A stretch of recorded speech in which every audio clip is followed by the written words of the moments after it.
is our military cyber history fireside chat. This should be rather interesting because we've got Dr. Michael Warner, who's a command historian for Cyber Command, and Jay Healey, who you've probably heard a lot about or heard from, and he's the first historian of cyber conflict. Hey, everyone. Thank you for staying. I'm Jay Healey. I'm a professor up at Columbia University. Really, thank you for joining this session on cyber history. Now, it's important to have this lesson on cyber history, and really thrilled that MCPA came up with the theme that they did of understanding our past to succeed in the present and future. And we're really thrilled they took that because as military professionals, right, as core to our profession for centuries has been looking back at the history and saying, and taking the lessons from there, the vicarious experience, right? None of us have really fought too many cyber wars. And so we've got to look back to see what's that experience of those that have been involved with this before. Just like we've done in all other aspects of professional military education, I would guess going back to Napoleon, and yet we don't. Again and again, we move on because, well, it's classified. Oh, but this is all about the future. So little has happened in the past. Why even bother looking back? Or it's changing so fast that why bother? Because the shit that happened a year isn't going to influence what happens a year from now. And yet we're going to, what Dr. Warner and I today are going to talk about is just like if you're walking the battlefield at Gettysburg and imagining what you would do if you were in that situation on Little Round Top, and how would you handle that, and how you can learn from what happened and the pain and the suffering of those that came before. The same thing is true in our field, and we need to step up and understand that better. I'll introduce myself in a second, but maybe Dr. Warner, can you tell us a little bit about yourself and why you're qualified to be on this panel? Why am I qualified to be on this panel here? Well, I started at US Cybercom in 2010. Yeah, a little close. A little closer, is that better? Okay, a little better, okay. Started at US Cybercom in 2010. I started in the intelligence community in 1987. Yes, I am that old. Went back to the Cold War and worked at the CIA. Was an analyst there, went over after the Cold War was over. I went over to the CIA history staff and learned a lot about the agency, probably more in 1 year as a historian than I did in 5 years as an analyst. That says something more, probably more about me. But what I found is how this thing fits into the national security system. I went from there, 2004, 2005, to the Director of National Intelligence, got interested in cyber. It took me about 6 weeks to try to get my head around what this thing was. And then I realized, oh my goodness, this is like signals intelligence. You are in electronic warfare and a whole lot of other things here. You're putting a lot of things together here in this new space. And what is this thing? Went from there to Fort Meade in 2010 and started in Cybercom just 2 days before we went IOC in May of 2010. We're coming up on our 13th anniversary here. And I was sort of tossed into sitting next to this cell of people who were advising General Alexander on how to create a Cybercom and helping brief other people and helping explain what this new thing was, because as you know, as Jay just said, it's kind of hard to understand. And the history had not really been there. In fact, what I found very quickly was, you know, I have not one job, I have 3 jobs. I have got to understand and sort of track this new organization here. At the same time, I have to figure out where its capabilities come from. How do we get its authorities? How do we get its doctrine? How do we get its people? How do we get its tools? Why is it sitting inside NSA of all these places? Why is it at Fort Meade at all? So where do our capabilities come from? That's job 2. Job 3 is to understand cyber conflicts. What do we do in this space? How does anybody start thinking of cyberspace as a place, and more than that, as a venue where you can use force to make people do things they don't want to do. What happens when states start thinking that way? How do other states react, and what spirals after that? So it was like I was the historian of a fleet, but there's no history of the Navy out there. So I kind of have to write that, but there's no history of naval conflict out there either, because it was 3 years before Jay publishes his book, A Fierce Domain, on that topic there. So I still didn't have a reference book that I could pull off the shelf. So here, I'm doing these things all at once here. And the interaction between them is just fascinating. And what Jay is saying there about the Battle of Gettysburg, I mean, this really resonates. How can we walk the cyber terrain? How can we do a staff ride for Solar Sunrise or Eligible Receiver in 1997 or something like that? But we absolutely need to understand these things. And what we need to understand is how old this is, how we start thinking in these terms in the 1960s, how we start doing something about it in the 1970s, and how we start organizing in the 1980s. Yeah, and I'm back to that too. Please. Second. And just on me, I'm here because I'm on the MCPA Board of Advisors. But no, because I'd written the first military history of cyberspace. There's been others since. It came out 10 years ago, so we're doing an update and tried to write it like military history. And I was able to do that because I had been in a lot of those positions. I was the plank holder. And helped set up the very first Joint Cyber Command, which was 1998. So we're coming up on the 25th anniversary of the very first Joint Cyber Command, JTF-C&D, which I helped set up with people like Arnold Abraham in the front, also plank holder at the White House's Office of the National Cyber Director. And I think I was the second person ever assigned to a Cyber J2. Because think about 25 years ago, we didn't have Cyber J2s. We had J2s that had cyber experts in them. But we didn't have a Cyber J2. And so I was the second person assigned to that. And so because I'd been through this history, it was easy to then say, all right, how are we going to write this history and what goes into that book? That book is named Fierce Domain. And just a quick, we're going to start taking questions relatively early from the audience. Give us another 5 minutes to warm up. But just people that know the answer, I think they know the answer. We just hit the anniversary of the first time in print that either of us know of that someone said, you can't bolt security on, you must bake it in. Actually, I think they said you have to do it by design, you can't retrofit it. But it's essentially the idea that you have to bake it in, you can't bolt it on. Which anniversary was it? Any guesses? Let's shout it out. Arnold, what do you think here? We had the 10th, okay, the 10th anniversary. Any other guesses? Yep. 1-5? Yep, okay. Getting closer. Yeah. 50th goddamn anniversary. October 1972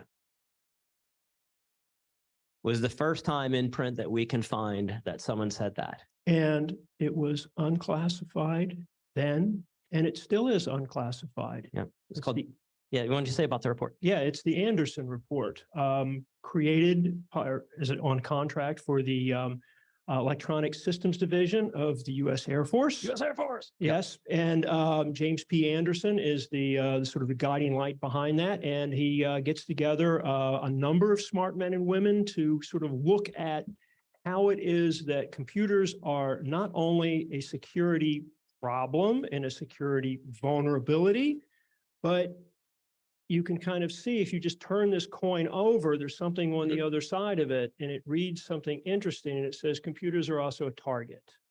And this is an insight that is understood in the U.S. government, and it is something that has profound effects there. But you can find that online. You can waive it you can hand it out as a Christmas present. It has never been classified, even though people in the Air Force said, maybe that should be classified. And one of the co-authors said, well, we just mailed out 300 copies. Do you want us to call them back? Well, no, not too late for that. We'll just hope nobody reads it. But you We know, still are. yeah, we still are. It also said for the first time that I can find in print that essentially the red team always gets through. I'm going to come back to that in a second. But one of the authors of that report we're going to come back to was someone that's on the NSA Hall of Fame, Hilda Matthew, an NSA engineer. And just think, like, out of the names of the people that we need to remember, imagine how difficult that would have been being a female engineer at NSA that time, from the 60s into the 70s, and being in that room. So, because I want to start, the things we're going to talk about are things like which lessons from history are kind of most relevant, what have been some of the most important campaigns or actions, what have been the least learned lessons we've done through, what are some underappreciated bits of history that we think this audience might want to go, what are the things that help us most think about the future from those historical lessons. I'm going to start, if I can, on which lessons from history I think are important, because they tie. I've got a few others, but the one I'm going to pick up in is this lesson about red team and about 50 years of we have to bake it and not bolt it on. Because this is like that Gettysburg lesson, right? If you think that came from 5 years ago, then it feels like a fresh problem. And it might feel like you're the first one to tackle this problem. And Mike, Admiral Rogers hit this.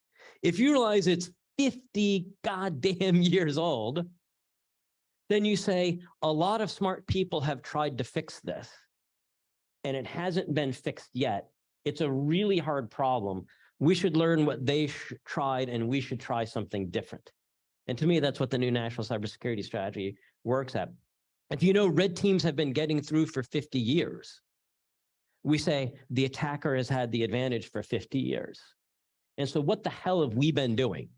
I think cybersecurity professionals are the biggest losers out there, because we've been trying for 50 years to solve his view, not mine. And I've been at it for 25 years, right? What have I accomplished in that 25 years? Think of all the billions of dollars we've spent. Think of all the missed kids' birthdays. Think of all the worked weekends. Think of all the innovations that we've had. And we haven't changed that fundamental fact. If anything, the attackers are still running away with the field. I used to call us the Chicago Cubs of the internet. I can't do that anymore. So that's what, so I think that's the important lessons that we need to take from history. Dr. Warner. If I would disagree a little bit, we have gotten better. We have gotten better. Our security is way better than it used to be. Yep. It is never perfect, but it is, I mean, you understand how hard it is for red teams to get through if the defenders are paying attention, if the defenders are keeping up to date. If you're up against a capable opponent, you might get through, but you might have to spend an inordinate amount of resources. Yeah. You might have to take the best people you have to work on that problem, which means they're not working on some other problem there. And that is the kind of cost that you want to be imposing, whether you're a government, whether you're a corporation, whether you're a family and you're trying to guard your daughter's iPhone and make sure that all of her 457 Facebook friends really are good on their security as well there. Yes. How do we work that? And how do we build that up? How do we improve that game across the board there so that we make the attacks harder and harder and harder, and we make the bad guys find somebody else's car on a different street where they didn't lock the doors at night. Any other big lessons that you take? So from your looking at the history, what do you think are some of the big takeaways? One of the huge takeaways for me is the need for an operational perspective at this. I mean, this is exactly what you're doing. Think of it, joint task force, computer network defense. Joint task force means we're looking at this from an operational perspective. Right. And you're in there from day one. You and your companions, you're trying to say that the way we did this before was just sending out patch notices to busy systems administrators and hoping that they install the patches or hoping that they change their passwords. That is not enough. What we need to do is find a way to order compliance, to have accountability for this, to see what we're doing, to visualize the system there. It takes that operational perspective and it takes it at scale. This is why this is the M, the military aspect in this. And what we've done, I think it's fair to say, I mean, I've been in the US government for 36, 37 years now. So the private sector is kind of I hear about it. I understand that it's an important place. You know, what's that line from Ghostbusters? I've been in the private sector. They expect results. So I kind of know that by book learning, but from what I've seen, the private sector has learned that lesson as well. The need for that operational perspective there to bring to the defense of one's networks and one's systems there. So that is a huge lesson that we have to apply right there. That is on a par.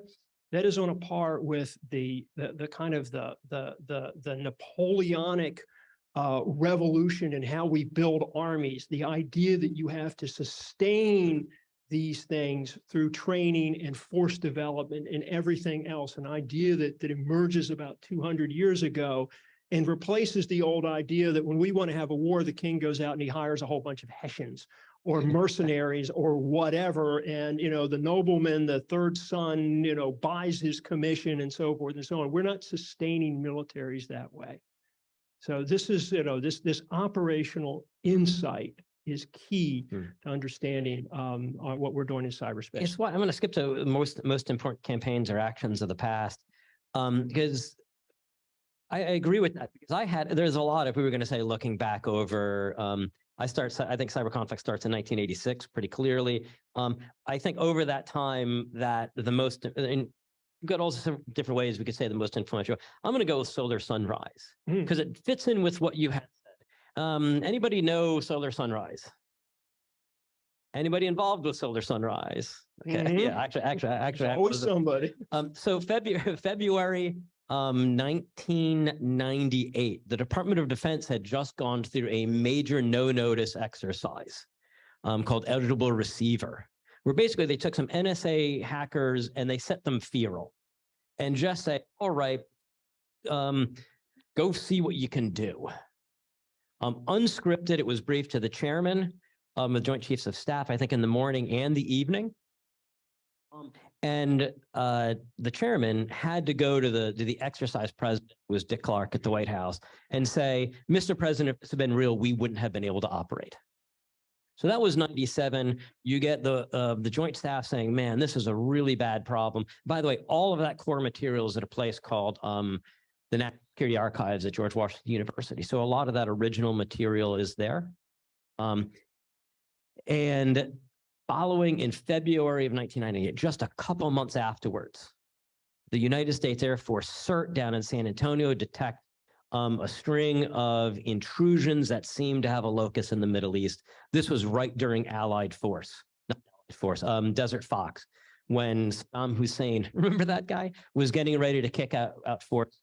The U.S. Air Force gears up, warns everybody. It turns out Californian kids in their basement and an Israeli mentor, but it led to the modern series of cyber commands because the DepSec Def Hammery sat down in the tank and said, who's in charge? I had two different generals that were in the room that day. And they said, everybody was like, but nobody was in charge. And I had a person that at the time was one star, Dave Bryan, Army Special Operations communicator. And he swears he kicked the chair of the two-star in front of him. Air Force F-16 pilot named Soup Campbell, who's the J-39. He said, I guess I am. And that central question of who's in charge in February of 1998 then led to the creation of this first joint cyber command that had 25 of us that stood up December 31st, 1998. And still that story of who's in charge started with a two-star, Soup Campbell, and then became 3 stars. With Dissa and with Mike Hayden, and then it leads to 4 stars with y'all in 2010, and all to that same problem of you not knowing the answer. So that's my influential story of the day? Oh, it's two huge campaigns. Well, 2016, we get, 2016 is not one that we're running. This is a campaign that Russian intelligence services are running to meddle with our election. They are protecting their flank in the Ukrainian conflict, which of course started in 2014. And they're basically just trying to throw dust in our eyes. They're not thinking they're going to elect Donald Trump because everybody knows Hillary Clinton is going to win that election. They are basically just trying to get Americans fighting with each other, and it kind of works. It has effects that reverberate for years, and it impresses people in the Obama administration and the incoming Trump administration at Cyber Command and other places as well, that you can cause strategic effects, nation state effects by through cyber means, in and through cyberspace here, to disrupt somebody, to disrupt and impugn their democratic processes here. All right, so that is a campaign that has a strategic effect. In response to that, the administration in 2018 says we cannot have this in the next national election, which is to say the midterm elections in 2018. We cannot have that. We have to have, there has to be a response here. And so the White House calls down the director of the FBI. It calls down General Nakasone. It calls down the head of DHS, the secretary of DHS, and they give a briefing from the White House Situation Room in not prime time, but during the day. They are talking about how we as a U.S. government are going to respond to anyone who is trying to interfere with our elections coming up here in 3 months here. And that is a powerful message there, to have that collection of people there, including someone with a military uniform and 4 stars on his shoulder. That's General Nakasone there. So what comes from that, you heard Ms. Baruti a few minutes ago allude to this, is a whole of government campaign to stop this and to ensure that the actors out there who are trying to follow the same playbook that they had followed in 2016 are not able to do this. That we are more alert to this, that we can disrupt them, that we can message them, that we can say that you're not going to get away with it this time here. So a campaign against us that gets our attention, and a campaign in response in 2018 that brings together the military, the law enforcement, even the diplomatic and the homeland security elements of national power there to defend a national interest there, to ensure that such strategic effects are not going to be imposed upon us this time here. So 2 influential campaigns building off of each other. And what's interesting about both of ours is that you can the cause and effect. It's one of the things of trying to understand cyber conflict, or to participate in cyber conflict, is so little of the causes are clear and so little of the effects that might happen afterwards, whether that's effects within the United States government or with our adversary. And to me, it's another reason to try and understand history, right? We're making major investments into persistent engagement because we've got a theory: if we do X, then they're going to do Y. If we operate with more persistence, then they're going to respond. It's going to lead to more stability and security over the long term. Like, I'm an academic now. That's a theory. Right? That's if we do this, they're going to do that other thing. And we don't know that, right? Maybe it will, maybe it won't, right? Nobody really knows. The history is where we can try and come in, right? Of trying to say, all right, who did what to whom and what did it lead to? That's another reason why I think the history is important. We can start taking questions. If anyone has any questions, if not, if you do, just throw up a hand and say. If not, I'm gonna keep rolling. Oh, we got a microphone passed around, sir. Yep. Oh, yeah, great. Yeah, so let's wait for the microphone just because we are, here in the black shirt, sir, and then we're going to go Air Force on. Especially for the big M in dime and our elements of national power, isn't the best defense a great offense? I'll let And you go. what are we first. doing in offense? Yeah. I think offense is important. The best defense is defense.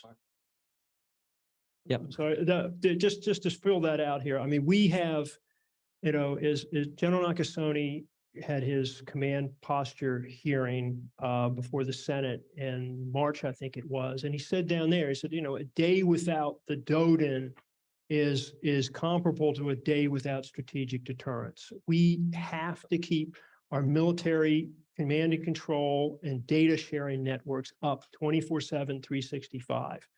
That is an absolute no-fail mission. It was a no-fail mission during COVID, even when the workforce is sent home. This is a mission that cannot ever take a rest. So that defense is absolutely crucial there. I think that there is an offensive component there.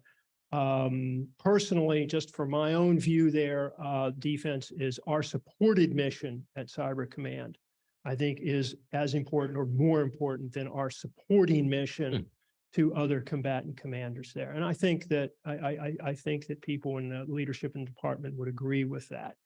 That doesn't say that either of the, that it does not say that offensive mission is not important there. That has to be done as well. But it is a supported mission. Yeah, and to pick it up, I certainly don't evidence for it. I can't think of anyone that has really presented evidence for it. Right, it's great. Of course, it has a really important role. Right, but even with a lot of perspective, right? I mean, most of the measurements I've seen is okay, we can shoot and they're keeping their heads down. We have been able to disrupt specific operations, but that's specific operations, right? Trying to measure this and see if that's actually true is one of the things I'm trying to spend more time. How can we measure that? How can we understand if that's actually true? And so for those that want more of that, I do ask, what's your evidence that it's going to work that way? To me, actually, to the drug force, since you're seeing the number of overdose deaths go up, right? Law enforcement for a long time seemed to have argued that pushing back on drug groups with more agility and initiative and defending forward against drug groups is going to lead to a change in the drug culture in the United States. And it hasn't, right? We're a couple of decades in, and imposing costs on cartels hasn't done that much, right? You've got to focus on the defense, right? Well, so to take that analogy and say, okay, why do we think it's going to work differently here? Why do we think imposing costs on our adversaries with initiative and persistence is going to lead to differences in the long term? Yeah, it's an analogy. There are big differences between those two models. But think about these models when we think about how imposing costs might be the most important thing we do, rather than one of the important things we do. Sir, thank you for the question. Hey, so Casey Miller, I go by Waldo. I'm the commander of the 90th Cyberspace Operations Squadron out of San Antonio. So I spent a year with the Army at Command General Staff College. It gave me a great appreciation for history. I've spent now 17 years in cyber. Over that time, I've gained a huge appreciation for individual talent and the ability of individuals to inflict great cost upon our adversaries. One of the challenges we've repeatedly had is how do we recruit and retain the very best talent? One of the ways I think we can best get after that is through storytelling, which I think gets into the history piece. One of the challenges we continue to have is that so much of that history is classified, making it very, very difficult for us to get to the folks that I would love to bring in and hire to come work for us. So I would love to hear your perspectives on how do we strike that balance between telling great stories, real stories that are going to help us recruit and retain the very best talent, but then also continuing to protect our secrets. Okay. Well, I mean, there's so much out there. I'm amazed at how much I can find on an unclassified, in an unclassified basis. How many interesting things, how many facts, how much of it is true. I'm also amazed at how much I find that is, and this is just not right. I mean, this is just weird. And the problem is how to stitch that together and how to understand what it is that you're looking at there. I think that the way to do that is the way that we're trying to do it now, maybe not as fast as we should be, but it's building a community of people who understand it, of people who have been inside, of people who, who can talk to, the more academic and scholarly aspect of it here. You know, and I have to compliment Jay Healey because he has really worked at this for well over a decade now, is building that community of scholarship and interest there so that people understand what they can say in public and can understand how it relates back to what actually happened that may have, you know, however many different caveats on it there that only a handful of people can read. But I mean, I saw this, you know, I have to sort of go back to what I was talking about earlier in intelligence history. And because I was an historian at the CIA, and it was right at the end of the Cold War. And how do we start talking about covert action and things that we did in CIA? And it was exactly the same sort of thing, is how do you build up that community of scholarship and interest there through patient declassification and outreach so that you can get now scholars working on things like covert action with facts, but also with firm scholarly methodology that makes sense of that there. And, you know, and some of these people understand better what is happening than folks in government do. And so that's great to see that. We'll get there with scholarship. We need to be patient, and we need to be, I'm sorry, Jay, persistent at this engagement in doing this sort of thing. Yeah, and I'm sorry, I was just figuring out how much time we had. Like, yeah, I think the unclassified, like the stuff that's coming from the CrowdStrike and others. Thank you for sponsoring us. CrowdStrike is great, and recorded feature is great. Also, let me flip it. Also, the people in classified positions in the military often know a hell of a lot less, and not just because the people in the private sector are looking at it, right? Our adversaries are doing their stuff over the internet, right? It doesn't matter how you collected it. They're doing it over the internet, so there's a presumption that they're going to get caught. But also, when stuff does come out, like Stuxnet, the military personnel are banned from reading it. And so those on the outside often know more than than those that are on the inside. Think about what a flip that is from the Cold War. To talk about our history, right? We knew a lot about NATO forces. We knew a lot about NATO exercises and NATO capabilities. It was the commies we didn't know anything about, right? We didn't know much about the Soviet Union's capabilities of their operations. It is kind of flipped nowadays. We know a lot more in many cases about the APT groups. We know where they operate. We know some of these named people.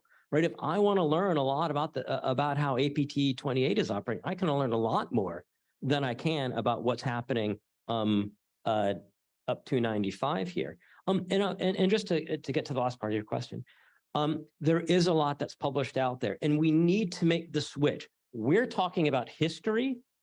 I almost wish we could have flipped around and talk about heritage, because what you're getting to is heritage. So I wrote a piece in Air Force Magazine that looked at history, because Air Force Magazine is the culture carrier of the Air Force, or one of them, right? I had one in a scholarly journal done by Air University. Nobody ever read it, never heard back. I repeated some of the same material in Air Force Magazine, because that's how we build heritage.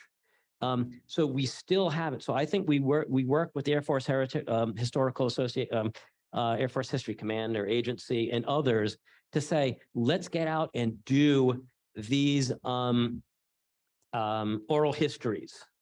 A lot of the original cyber commanders they're retired, they're getting older, and to my knowledge, we still haven't gone out and got them to tell their stories of what that was like. So I think this organized oral history is really important. And also, I'm an Academy grad, like, get it into contrails.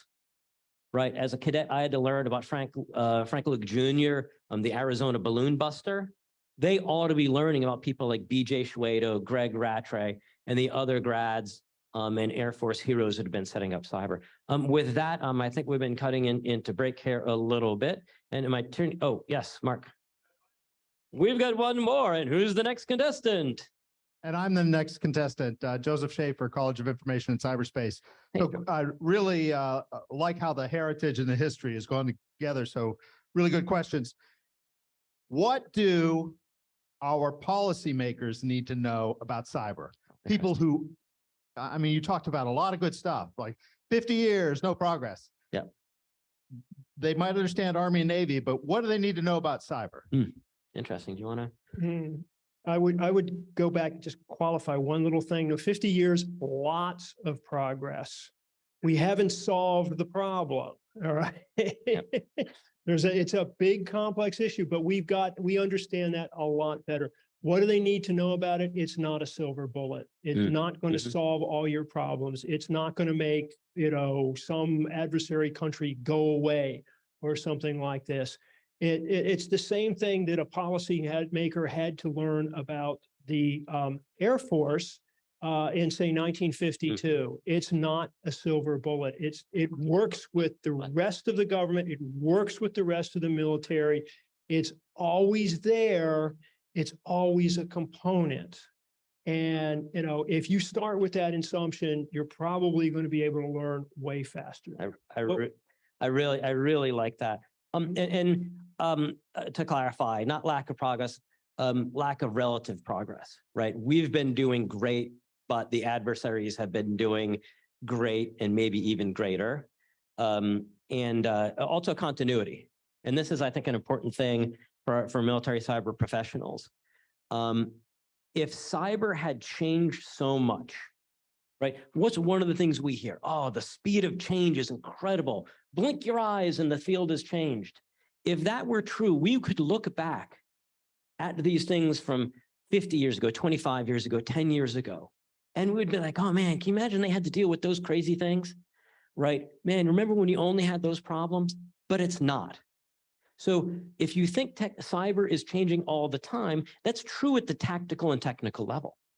Right now, the people that are engineering involved in operations are doing technologies and standards and devices that we had no idea about in 1998, 1999. But the fundamentals of cyber conflict have not changed that much. We can go back and look at some of these incidents that happened in the 90s or even the 80s, and they still feel normal to us. Although I wrote in my first book, right? You could get a fighter pilot from 1915 and a fighter pilot from 2015, even from different countries and spoke different languages. And you could put them together in the same room, and they would start doing this, right? You give them a couple of beers because they're fighter pilots, right? And they're going to be doing this. Because even though the speed, range, flexibility of air power has changed so much in that century, the dynamics of flying, fighting, and winning in the air still had a lot of the same. And the same thing is true for us in cyber. We can look at those stories from the late 80s, 90s, 2000s, 2010s, and they still resonate and they have lessons for us, which means there's been this broad continuity of cyber conflict, right? So that if we can understand those fundamentals better that tend to be unchanging, they might in future, then we've got a lot. We don't have to worry so much about that speed of change. Leave that to the tactical level and sit back at the larger level. With that, I will turn it back to Mark, or I guess we're going to go on our break. Mark, please.